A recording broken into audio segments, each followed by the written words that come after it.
بسم الله الرحمن الرحيم أم تريدون أن تسألوا رسولكم كما سئل موسى من قبل ومن يتبدل الكفر بالإيمان فقد ضل سواء السبيل۔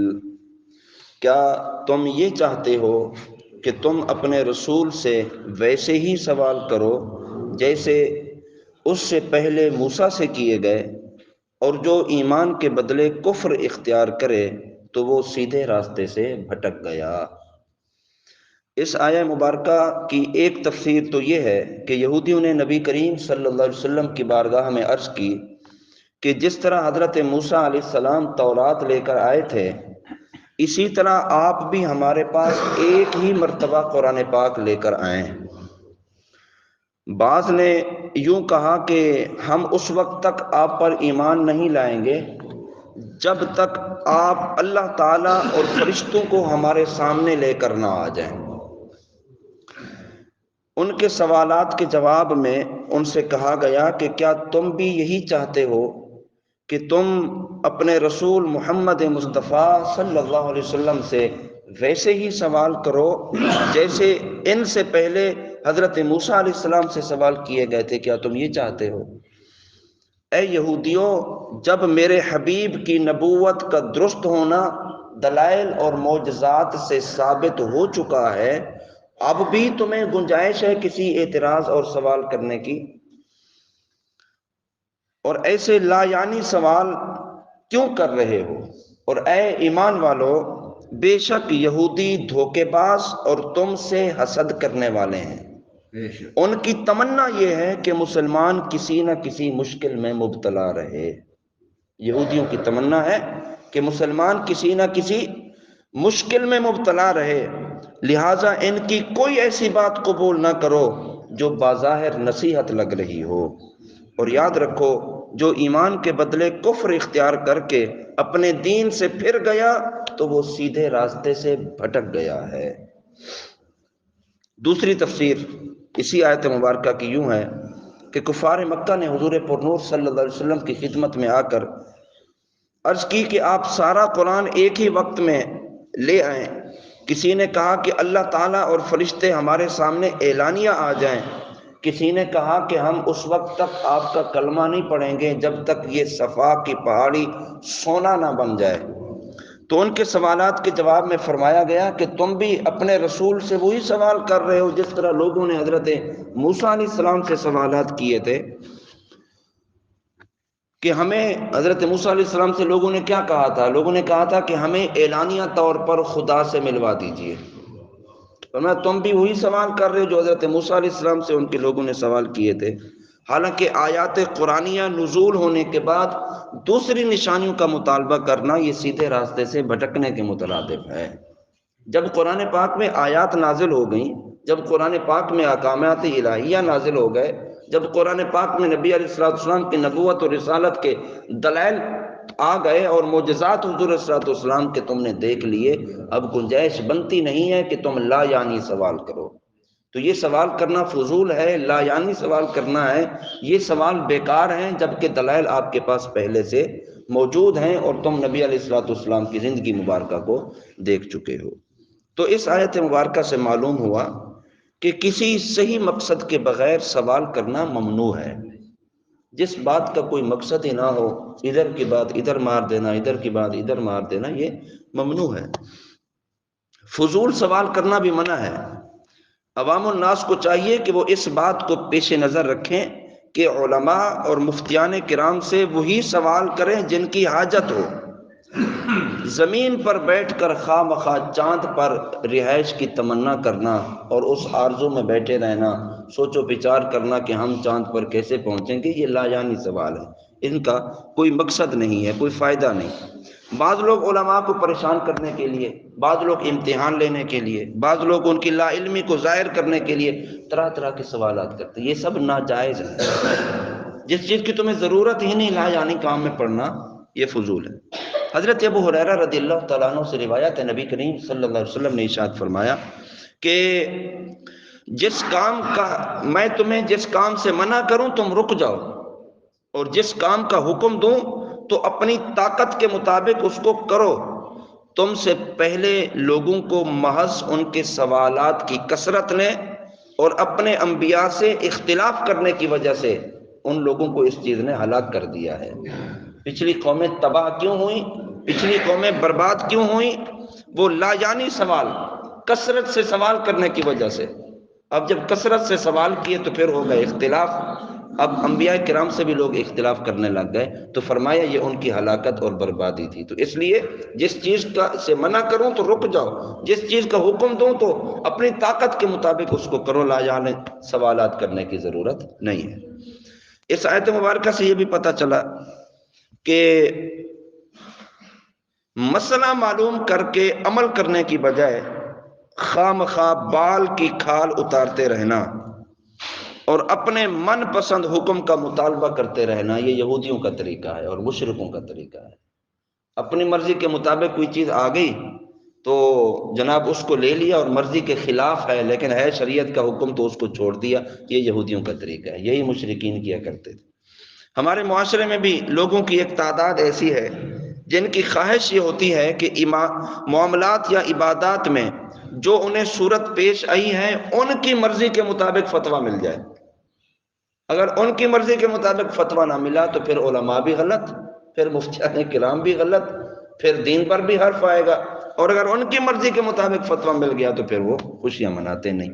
یہ اسلام کا دستور نہیں، یہ اسلام کا نظام نہیں، یہ جناب اسلام کی حقانیت نہیں ہے۔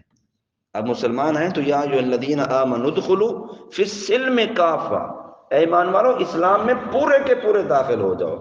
اسلام میٹھی چیز دے رہا ہے تو وہ بھی لیں، اگر اسلام کڑوی چیز دے رہا ہے تو پھر اس کو بھی قبول کرنا پڑے گا۔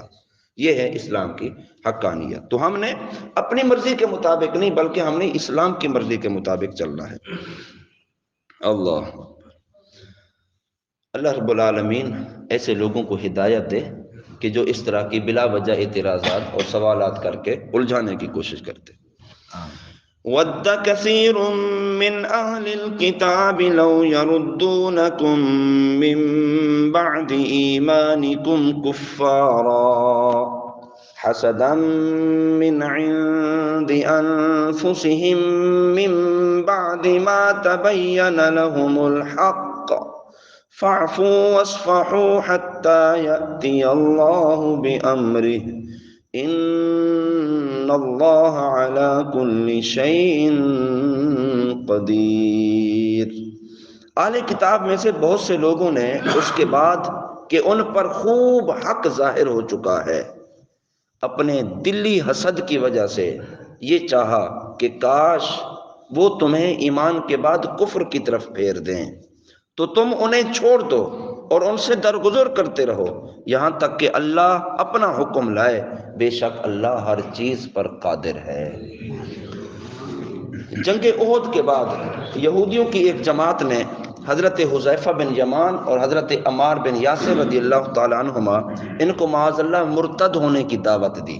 انہیں کہا کہ تم اسلام سے پھیر کر پھر کفر کی طرف آ جاؤ، تو ان بزرگوں نے، ان صحابہ کرام نے سختی سے رد کر دیا اور پھر حضور اکرم صلی اللہ علیہ وسلم کی بارگاہ میں حاضر ہوئے اور واقعہ عرض کیا کہ یا رسول اللہ، یہودیوں کی ایک جماعت ہمارے پیچھے پڑ گئی اور وہ ہمیں اسلام سے پھیرنے کی کوشش کر رہے تھے۔ تو حضور صلی اللہ علیہ وسلم نے ارشاد فرمایا تم نے بہتر کیا اور تم نے فلاح پائی، یعنی تم کامیاب ہو گئے۔ اپنے دین سے تم نہ پھرے، ان لوگوں کو رد کر دیا تو تم نے کامیابی حاصل کر دی اور تم فلاح پر ہیں۔ تو اس پر پھر یہ آیت مبارکہ نازل ہوئی۔ تو اسلام کی حقانیت جاننے کے بعد یہودیوں کا مسلمانوں کے کفر اور ارتداد کی تمنا کرنا اور یہ چاہنا کہ یہ لوگ ایمان سے محروم ہو جائیں، اس کا کوئی مقصد نہیں تھا، یہ صرف حسد تھا۔ یہودی اس حسد کی وجہ سے مسلمانوں کو اپنے مذہب سے پھیرنے کی کوشش میں لگے ہوئے ہیں۔ تو اس سے معلوم ہوا کہ حسد بہت بڑا عیب ہے اور اس کی وجہ سے انسان نہ صرف خود بھلائی سے رک جاتا ہے بلکہ دوسروں کو بھی بھلائی سے روکنے کی کوشش کرتا ہے۔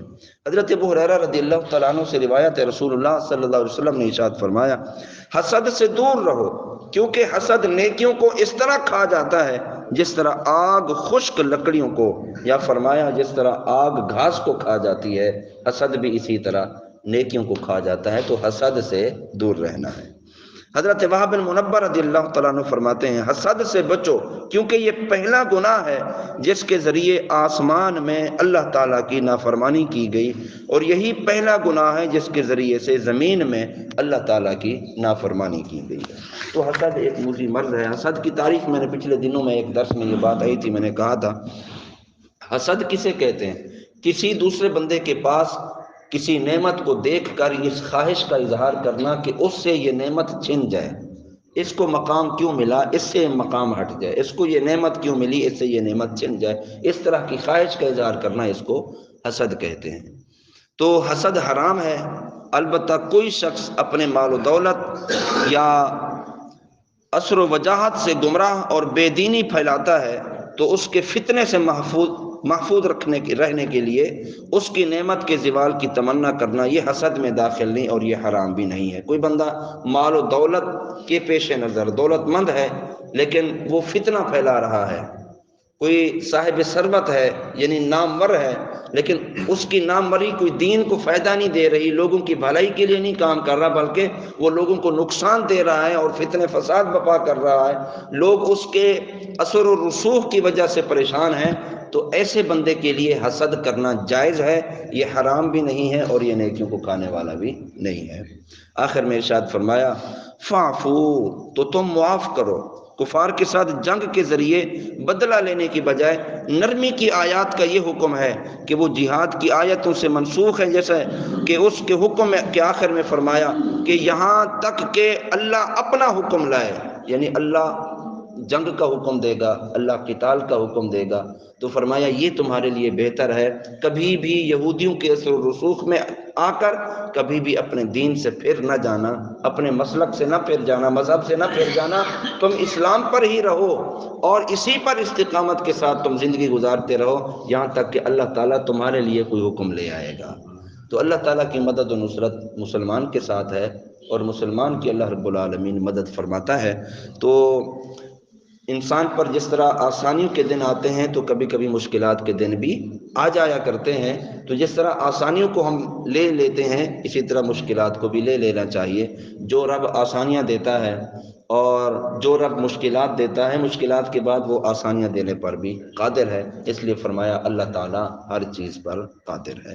اللہ تعالیٰ ہمیں عمل کی توفیق عطا فرمائے اور اسلام پر اللہ تعالیٰ ثابت قدمی عطا فرمائے، ہمارے ایمان کی اللہ تعالیٰ حفاظت فرمائے۔ وما علینا الا البلاغ۔